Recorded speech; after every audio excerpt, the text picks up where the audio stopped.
The sound cracked through the penthouse like something alive. Not just a loud, sharp, final. Bianca Calloway's hand struck Angela's cheek with such force that even the crystal glasses trembled on the marble counter. Conversations collapsed mid-sentence. Laughter died. Music faded into irrelevance. Silence rushed in. "You useless, brainless girl."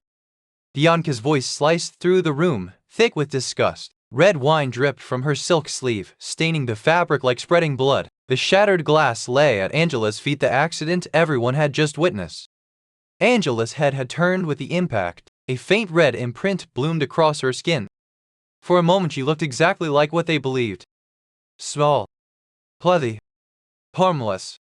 Her shoulders curved inward. Her fingers trembled slightly. Her breathing shallow. The perfect invisible worker. The perfect target. Bianca lifted her hand again. And that was when the illusion ended. Angela's hand moved. Not fast in a frantic way, fast in a precise way. Her fingers closed around Bianca's wrist midair. Stopped it. Effortlessly. The room shifted. It wasn't visible, not something you could point to, but every guard in the penthouse felt it. Like the air had changed density. Angela slowly raised her head. Her posture straightened, no hesitation, no fear. The nervous tremor vanished. Her eyes, once wide and uncertain, sharpened into something controlled, something trained, something dangerous. "You don't do that," she said quietly. Not loud. Not emotional. Just final. Bianca blinked.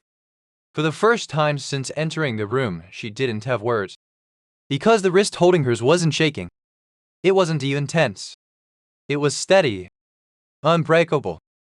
From across the room, a glass clicked softly against the table. Every head turned. Jones Calloway stepped forward from the shadows near the window. The man who owned the room. The man no one interrupted. The man who didn't need to raise his voice to be obeyed. He stopped a few steps away and looked at Angela like he was seeing her for the first time. Not the clumsy nanny. Not the background figure who spilled drinks and dropped trays. But the woman standing in the center of his penthouse holding his sister's wrist like it weighed nothing. Something unreadable passed through his eyes. Not anger. Not yet. Something sharper. Recognition. Angela released Bianca's wrists. Slowly. Deliberately. Not out of submission. Out of choice. Bianca stumbled back a step, clutching her arm, her face flushed with humiliation. "How dare you?" The elevator chimed. Was. Twice. 3 times. Too fast. Angela's head turned instantly. Her body shifted. And in that small movement barely noticeable, Jones saw it. Positioning. Awareness. Calculation. The elevator doors slid open. 6 men stepped out.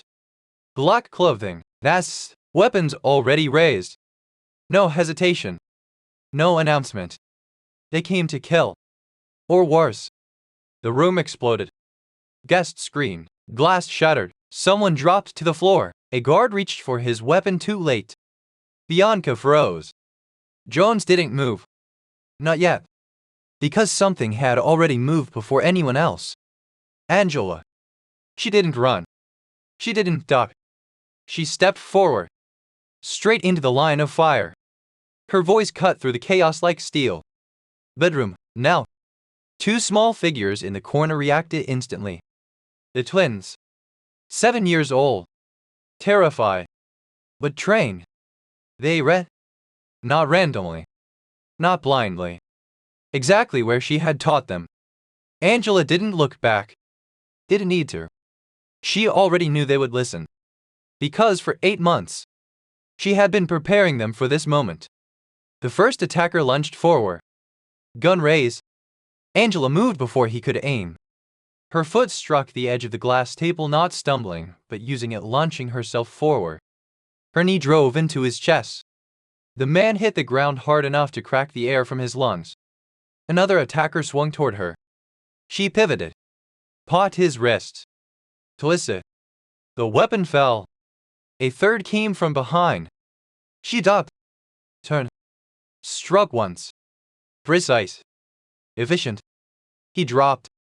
The guards finally reacted, drawing weapons, returning fire, but the rhythm had already changed. They were reacting. She was controlling. Jones watched. And for the first time in years, he didn't understand the room he stood in. This wasn't chaos. This was control. But not his. Angela moved like she had done this before. Not once. Not twice. A lifetime. No wasted motion. No hesitation. Every strike calculated. Every step intentional. One attacker broke toward the hallway, the children. Angela saw it. And something inside her snapped into something colder than fear. She intercepted him halfway. The impact slammed him into the wall. Her hand pressed against his throat, not choking, just enough to stop movement. "You picked the wrong house," she said. Her voice was no longer quiet. It was absolute. The fight ended as quickly as it began. Two attackers unconscious. One bleeding. One restrained. Two fled. The room fell into a broken silence. Heavy. Breathing. Shaken. The smell of gunpowder lingered. Angela stood still in the center of it. Chest rising slowly. Not panicked. Not overwhelmed. Just present. Jones lowered his weapon. His gaze never left her. "You," he said.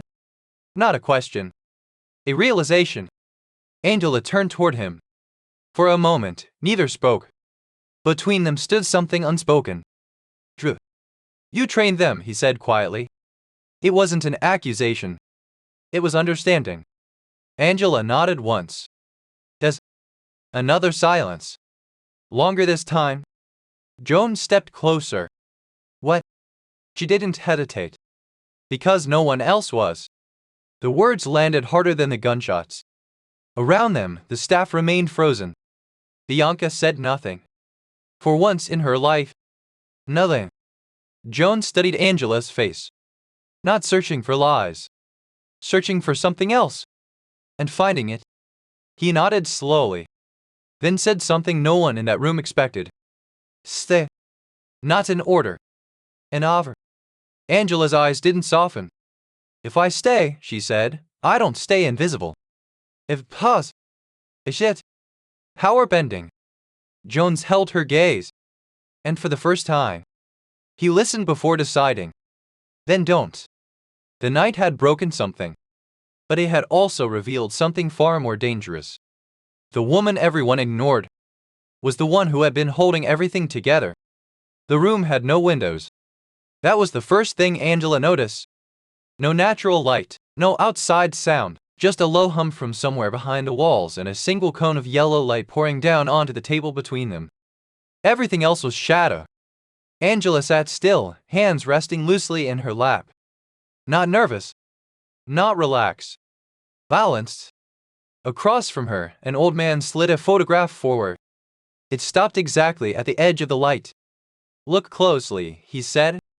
His voice was steady, but age had carved something into it, something tired, something heavy. Angela didn't reach for the photo immediately. Instead, she leaned forward just enough. Two children stared back at her. 7 years old. A boy and a girl. The boy stood straight, almost too straight, like someone had already taught him that weakness came with consequences. The girl leaned slightly toward the camera, smiling wide, unfiltered, missing a front tooth. Angela's eyes lingered on that smile. Something inside her chest tightened. "Names?" she asked. "Asher and Leela Calloway." The last name settled into the air. Angela finally picked up the photograph. "Children of Jones Calloway." The old man nodded once. "My grandchildren." Angela leaned back. She already knew who Jones was. Everyone did. Different names in different circles. Different stories depending on who survived long enough to tell them. But they all pointed to the same truth. A man who didn't lose. "Threat level?" she asked. "The highest it has ever been." No hesitation. No exaggeration. Just fact. Angela studied the photograph again. "They look aware." "They are." The old man folded his hands on the table. "Their mother was killed 2 years ago." Angela didn't react, but her fingers tightened slightly around the photo. "Wrong place, wrong time?" she asked. No, he said quietly. Right place, wrong target. Pause. The bullet was meant for my son. Angela's eyes flicked up. Now she was listening. He survived, the old man continued. She didn't. Silence settled between them. Not empty. Wait. Angela placed the photograph back on the table. And now the children are targets. Des. Why not increase security? A faint smile crossed the old man's face. Angela waited. Guards, surveillance, armored vehicles, restricted access. The penthouse is a fortress. Then why am I here? The old man leaned forward slightly. Because fortresses fall from the inside. That landed. Angela didn't speak. She didn't need to. She already understood. Someone close, she said. Zoe. Another photograph slid across the table. This one showed a man. Ilver. Sharp features. Cold eyes. Even in still image presence. Jones Calloway, the old man said, my son. Angela studied him. Then placed the photo down. He doesn't trust easily. No. He doesn't listen easily either. The old man exhaled slowly. No. Then why would he allow me near his children? A flicker of something passed through the old man's expression. He won't. Angela's eyes narrowed slightly. Mina. You won't go in as protection. If pause. You'll go in as something he'll ignore. Angela already knew the answer before he said it. And Nanny. The word hung in the air. Simple. Harmless. Invisible. Angela leaned back in her chair. That's your plan? It's my last option. Silence again. Angela tapped her fingers lightly against the table once. Twice. Then stopped. If he finds out, she said, he won't fire me. No. He'll bury me. The old man didn't deny it. Angela considered that. Not emotionally. Practically. What's the timeline? 12 months. That's long. It needs to be. For what? The old man's gaze hardened slightly. To dismantle what's trying to destroy him from within. Angela tilted her head. You're not trying to protect your son. No. You're trying to protect the children from your son's world. A faint nod. Correct. That told her everything. Angela stood. Walked a slow circle around the table. Zoomed in. Calculating. Then she stopped. What authority do I have? Full discretion. If I override his decisions. You will. If I go against his orders. You must. And if it comes down to choosing between his life and the children. The old man didn't hesitate. Choose the children. Angela looked at him for a long moment. Measuring. Not the words. The conviction behind them. Then she nodded once. I'll do it. The old man didn't smile. He simply reached into the folder beside him and pushed it forward. Your new identity. Angela opened it. Documents. Employment history. References. Everything perfectly constructed. Angela Reeves, she read aloud. Average, the old man said. Forgettable. Angela flipped through the pages. Then paused. A small photograph slipped out. Different from the others. Older. What? 2 children. Standing in front of a rundown house. A girl maybe 12. And a smaller child beside her. Angela froze. Just for a second. Then she placed it back into the folder. You done your research, she said. I needed to know who I was trusting. Angela closed the file. You're not trusting me, she said quietly. You're desperate. The old man didn't argue. Angela picked up the twins' photograph again. Looked at the girl's smile. Then the boy's guarded eyes. Something old stirred in her chest. Something buried. Something unresolved. Same age, she murmured. The old man didn't ask what she meant. He already knew. Angela placed the photo down. I have conditions. Name them. I don't report to your son. Agreed. I don't explain my methods. Agreed. And if I say something is wrong. She met his eyes directly. You listen immediately. The old man nodded. Done. Angela extended her hand. He took it. The agreement was sealed without signatures, without witnesses, without record. The kind of contract that either saved lives or erased them. That night, in a small apartment far from the world she was about to enter, Angela stood in front of a mirror. A bottle of cheap hair dye sat open beside her. Her natural dark hair was tied back neatly. Controlled. Efficient. She picked up the dye. Then applied it. Slowly. Methodically. When she finished, the woman staring back at her looked softer. Less defined.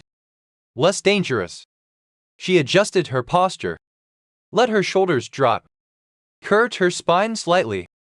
Tried walking. Stopped. Adjusted again.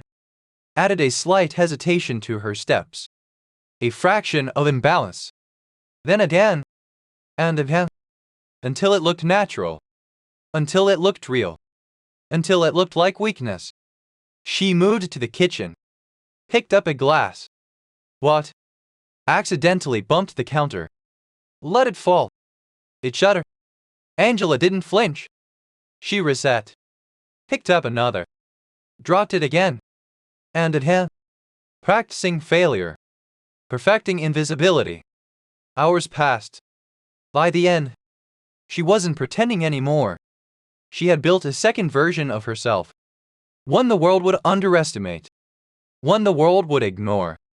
One that could stand in the middle of danger and never be seen until it was too late. She looked down at the black belt resting on the table. Picked it up. Ran her fingers across it. A reminder. Not of strength, but of discipline. Of restraint. Of control. She tied it around her waist. Not outside. Hidden beneath her clothes. Pliff. Always clothes. Then she reached for the small tin box beside the bed. Opened it. The same photograph. 2 children. A past she never spoke about. Her thumb brushed over the smaller child's face.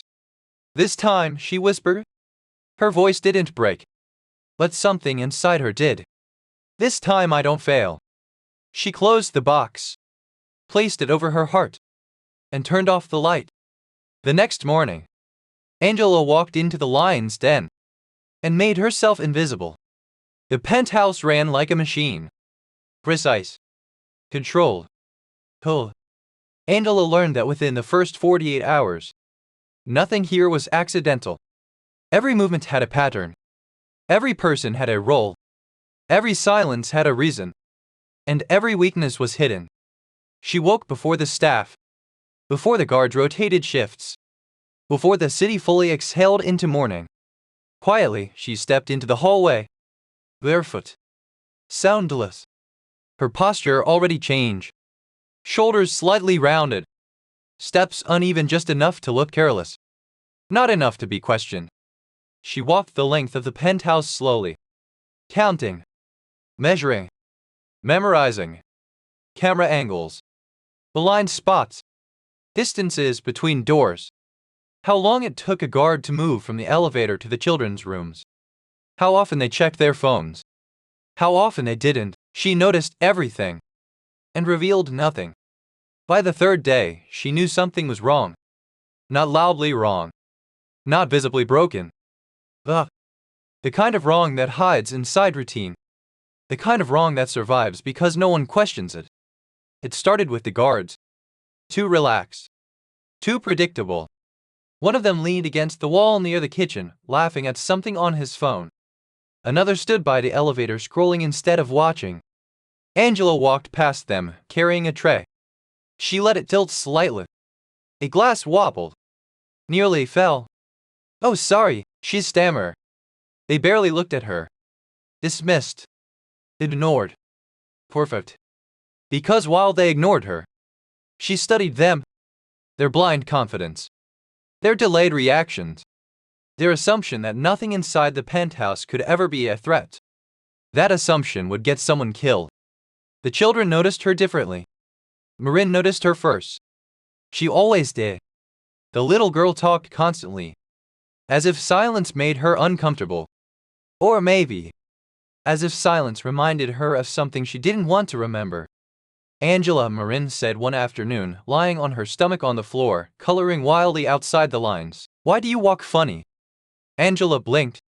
Oh, I trip a lot. Marin frowned. That's not normal. Angela smiled awkwardly. I guess I'm just not very graceful.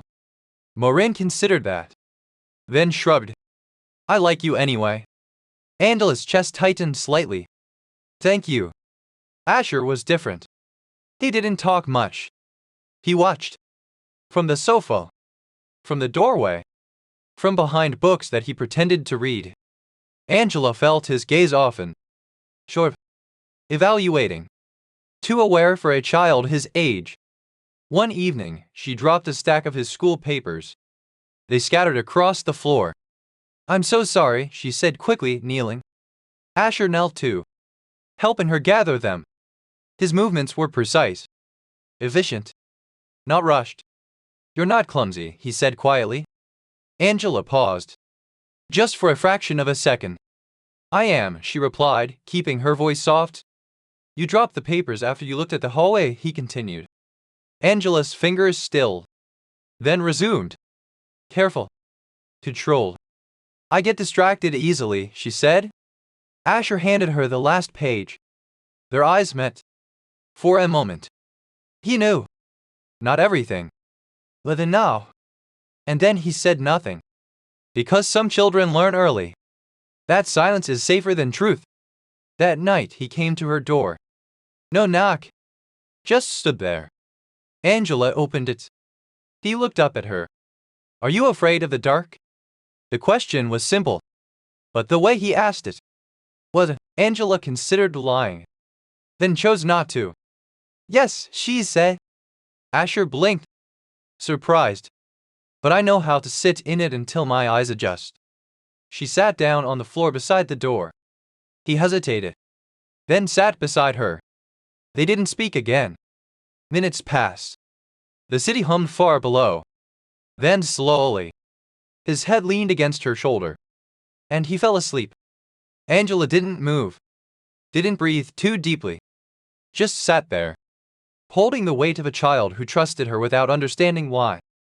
And in that moment, she broke her own rule. Don't get attached. She was already attached. The first real warning came a week later. Subtle. Almost invisible. But to Angela, it was loud. A new guard joined the rotation. Dylan Hale. Friendly. Too friendly. He learned everyone's names quickly. Joked with the staff. Earned trust fast. Too fast. Angela watched him from the kitchen. Washing dishes. Hands moving in slow, clumsy patterns. Eyes sharp in the reflection of the metal cabinet. Dylan laughed with another guard. But his eyes didn't match the conversation. They flicked. Measure. Trapped. He wasn't observing people. He was mapping the room. Angela turned away, drying her hands. He stepped closer. Busy day? He asked casually. Angela gave a shy smile. The children don't follow schedules very well. He chuckled. I'll keep that in mind. But when he turned, his eyes shifted again. Briefly. Toward the children's hallway. Angela saw it. Just 1 second. That was enough. That night, she checked the systems. Quietly. Carefully. The utility room door was unlocked. It shouldn't have been. Inside, everything looked normal. Too normal. She crouched near the network hub. Ran her fingers along the cables. Then paused. The serial number. Different. The unit had been replaced.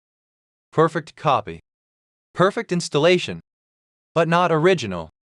Which meant someone had installed a secondary device. A silent observer. Feeding information out of the penthouse. Angela leaned back slowly. Tintin. She couldn't remove it. Not without exposing herself. So she did something better. She broke it. The next morning, she accidentally spilled a full bucket of water. Right over the system. The sparks The smell of burnt wiring. The chaos that followed. All perfectly believable. I am so sorry, she repeated over and over. The technician cursed. The guards complained. Mrs. Thompson sighed heavily. And Jones didn't even look up. She doesn't see anything, he said flatly. Angela lowered her eyes, hiding the flicker of understanding. No, he didn't see anything. That was the problem. But someone else did. Dylan watched her that day. More carefully. More closely. As if trying to decide whether she was really as harmless as she appeared, or something else entirely. Angela made a decision that night. She went to Mrs. Thompson. Carefully. Hesitantly. I noticed something strange, she said. Mrs. Thompson didn't look up from her paperwork. What kind of strange? Angela twisted her fingers together. The new guard he left his post earlier, and the back door sensor was off yesterday. Mrs. Thompson finally looked at her. Measure. Your job is the children. I know, I just... Let security handle security. The dismissal was clear. Angela lowered her head. Yes, ma'am. And walked away. But inside, her certainty hardened. If even the most observant person in this house didn't see it, then the threat wasn't just hidden. It was embedded. That night, Angela didn't sleep. She moved through the penthouse like a shadow. Checking. Verifying. Confirming. The study drawer tampered with. The back door lock used recently. The schedule board photographed. The pattern was clear now. This wasn't random. This was preparation. Someone was planning something. And they were close. Very close. The next morning, Asher stood beside her at the door before school. If you tell me to turn left, he said quietly, I will. Angela looked down at him. He hesitated. Is someone coming? Angela didn't answer directly. Being ready is never wrong. He nodded. Then walked away. Without looking back. Angela watched him go. Then turned. And saw Dylan standing across the street. Not in uniform. Not smiling. Just watching. And for the first time since she entered the penthouse, Angela felt it. Not fear. Something colder. Something sharper. The certainty that time was running out. It began with silence. Not the peaceful kind. Not the kind that belongs to early mornings or sleeping children. This silence was sharp. Tense. Like something invisible had tightened its grip around the entire penthouse. Angela felt it the moment she stepped out of her room. The guard stood straighter. Spoke less. Eyes moved more. Mrs. Thompson's footsteps were quicker. Controlled. Urgent. Something had happened. Angela didn't ask. She didn't need to. She followed the tension. And it led her straight to the center of the storm. The dining room. Everyone was there. Theft. Security. Even Jones. Standing at the head of the table. Still. Too calm. That was always when he was most dangerous. Angela stepped into the room. Careful. Hesitant. Invisible. Miss Angela, Mrs. Thompson said, her voice tight. Stand here. Angela obeyed. Hand clasped. Eyes lower. Heart steady. On the table. A black velvet box. Open. Empty. Jones spoke. My watch is missing. His voice was quiet. But it carried more weight than shouting ever could. No one moved. No one breathed too loudly. Because everyone in that room understood. This wasn't about a watch. This was about control. And someone had just crossed a line. One of the guards stepped forward. Last night, 10:32 p.m., someone entered your bedroom, sir. Jones didn't look at him. Ugh. The guard hesitated. Just for a second. I think it was enough. Angela. The room shifted. Like a wave of suspicion had just found its direction. Every eye turned to her. Angela didn't react immediately. She let the moment sit. Let it breathe. Then, That's not possible, she said softly. Her voice trembled. Perfectly. I was with Marin. She couldn't sleep. The guard tapped his tablet. Turned the screen. A still image. Brainy. Black and white. A figure walking toward Jones's bedroom. Same uniform. Same height. Same hair. Angela. Cameras don't lie, someone muttered. Angela looked at the image. Really looked. And instantly, she saw it. The posture. Too straight. Too balanced. Too controlled. A perfect imitation. But not her. Not the way she moved. Not the way she pretended to move.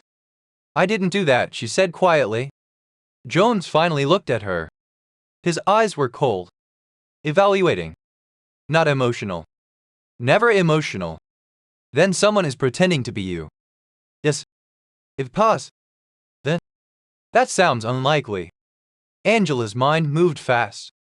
Too fast. This wasn't just suspicion. This was a setup. Clean. Blunt. Precise. And she already knew who. Dylan stepped forward. Oh. Measure. Reasonable. Maybe she didn't intend to steal it, he said, palms open. Curiosity. Temptation. It's an expensive piece. The words slid into the room like poison. Not aggressive. Not accusing. Just suggestive. Planting doubt. Exactly where it needed to grow. Angela looked at him. And in that moment, everything aligned. The replaced device. The missing watch. The camera timing. The imitation.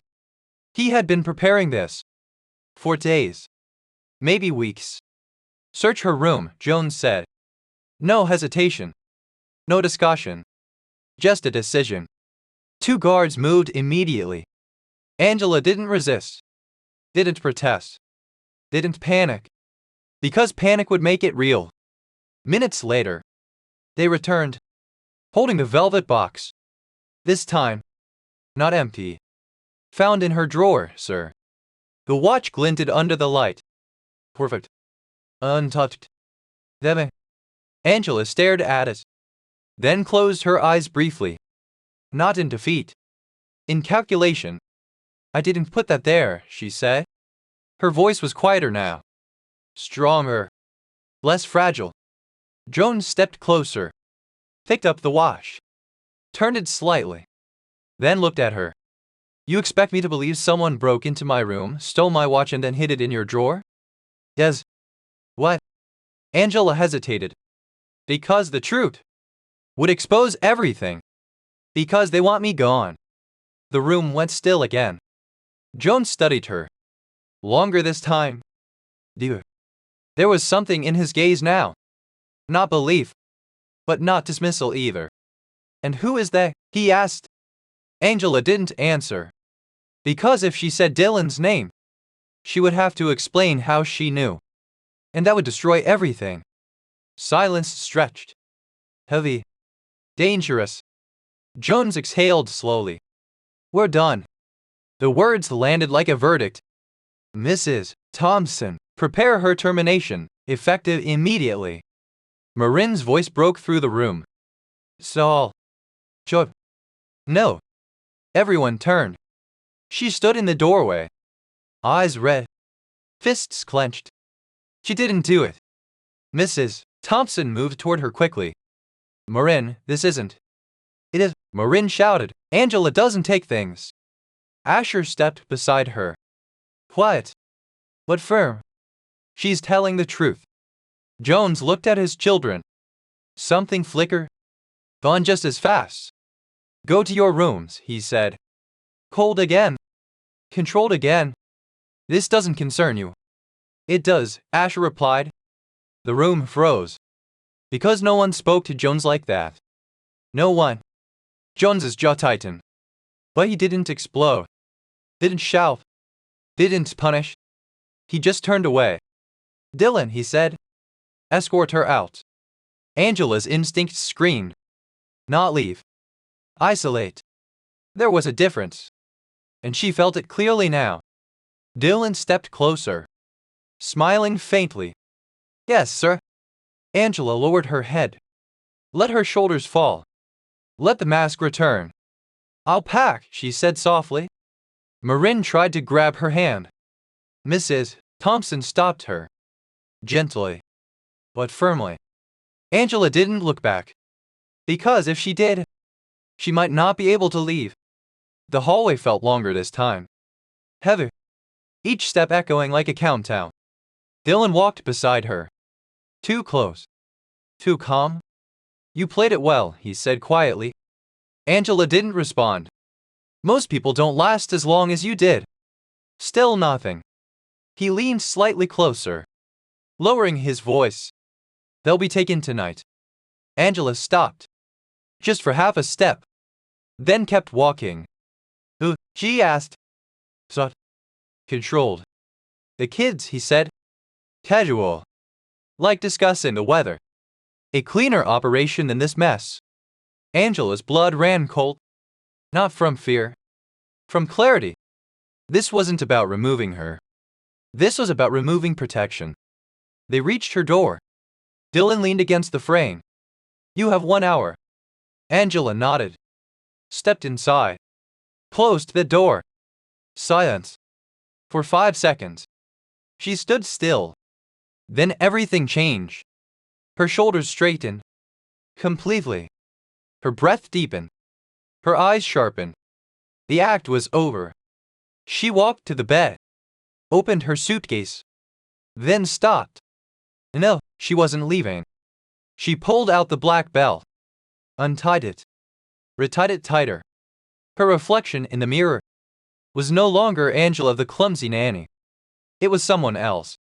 Someone dangerous. They're not taking those children, she said quietly. Outside. The penthouse prepared for a party. Inside. Angela prepared for war. The penthouse transformed by night. Lights dimmed. Music softened. Laughter replaced tension. Crystal glasses shimmered under chandeliers. The scent of expensive perfume and polished wood filled the air. To anyone outside, it looked like a celebration. To Angela, it looked like a battlefield disguised as elegance. She moved through the room quietly. A tray balanced in her hands. Steps uneven. Eyes lower. Invisible. Exactly as they expected. But inside, every sense was sharp. Every movement calculated. Every second counted. She saw him. The man standing near Bianca. Gray suit. Relaxed smile. Wrong eyes. Not a guess. Not harmless. His gaze flicked once. Toward the emergency exit map. Then back. 2 seconds. If Angela didn't need confirmation. She already knew. This was the extraction point. Bianca laughed loudly. Drawing attention. Always needing it. Always feeding on it. And after this, Bianca announced, raising her glass, I'm taking Marin to a proper event. She needs to see real society, not hide in this cage. Angela's grip tightened slightly. There it was. The symbol. Fleeing. No violence. Just a careless aunt and a child walking into a trap. She looked across the room. Joan stood near the glass wall, speaking to 2 men. But his eyes kept drifting. Toward Angela. Toward the tension he didn't fully understand. Dylan stood near the elevator, watching everything. Wait. Time slowed. Angela adjusted the tray. 3 glasses of red wine. Heavy. Distant. And old. Timing. She walked toward Bianca. Careful. Measure. 1 step. 2. 3. Then. The smallest shift. The tray tilted. Just slightly. The first glass slid. Then the second. Then. A deep splash of red across white sill. Bianca screamed. Sharp. Furious. Immediate. The sound cut through the room like a blade. Music faltered. Voices died. Eyes turned. Angela froze. Perfectly. I'm so sorry. The slap came before she finished. It cracked. Shove. Violent. Echoing against glass and marble. Angela's head snapped to the side. A red mark bloomed across her cheek. You stupid girl, Bianca hissed. Do you have any idea what this dress costs? The room held its breath. Because this was normal. This was expected. The powerful striking the powerless. No one intervened. No one spoke. Bianca raised her hand again. For another strike. And that was the last mistake she made. Angela's hand moved. Fast. Precise. Effortless. Her fingers closed around Bianca's wrist midair. The second slap never landed. Silence. Absolute. Total. Angela slowly turned her head back. Her posture changed. Completely. The slump disappeared. The hesitation vanished. The nervous energy dissolved. She stood straight. Still. Grounded. And when she spoke, her voice was different. Unshaken. We don't do that here. Bianca blinked. Confused. Because something was wrong. Something had shifted. You let go of me, Bianca snapped. She tried to pull her arm free. She couldn't. Angela's grip didn't tighten. It didn't need to. It was already unbreakable. Across the room, Jones stepped forward. Slowly. Eyes fixed. For the first time, he wasn't in control. Because for the first time, he didn't understand what he was seeing. The woman he had dismissed, ignored, mocked, was standing in the center of his world. And holding power. Real power. Angela released Bianca. Gently. As if nothing had happened. But everything had. The elevator chimed. Was. Twice. 3 times. Too fast. Too urgent. Angela's eyes shifted. Toward the doors. And she knew. They were early. The doors opened. 6 men stepped out. Black tactical gear. Weapons raised. Faces hidden. The room exploded. Screams. Glass shattering. Bodies scrambling. Bianca froze. Desk stopped. Guards reached for weapons. Too late. Angela moved. Not away. Forward. Straight into the line of fire. We're in. She shouted. Her voice cut through chaos. Sharp. Commanding. Under the bed. Count to 100. Now. Down the hallway. Feet ran. A door slammed. Good. She turned. The first attacker raised his gun. He never fired. Angela closed the distance in a single motion. Her foot hit the edge of the table. And she lunged. Her strike landed square in his chest. He flew backward, crashing into another man. Chaos erupted. She didn't stop. Didn't hesitate. Didn't think. She moved like someone who had done this before. Many times. A second attacker lunged. Knife drawn. Angela caught his wrists. Felicity. It cracked. The knife fell. She kicked it away without looking. A third came from the side. Weapon raised. She ducked. Grabbed. Redirected. His momentum became his downfall. He hit the ground hard. Didn't get back up. Gunfire echoed. One of Jones's guards finally responded. Another fell. Injured. Angela moved again. Picked up a dropped weapon. Not to kill. To control. She fired once. Precise. The attacker's hand snapped back. Weapon gone. Across the room. Dylan walked calmly through the chaos. Untouched. He stopped. Gun raised. Pointed. Not at Jones. At the hallway. At the children. You should have let us take them quietly, he said. Angela stepped between him and that hallway. Gun steady. Eyes cold. No. Dylan smiled faintly. You're good, he said, but you're outnumbered.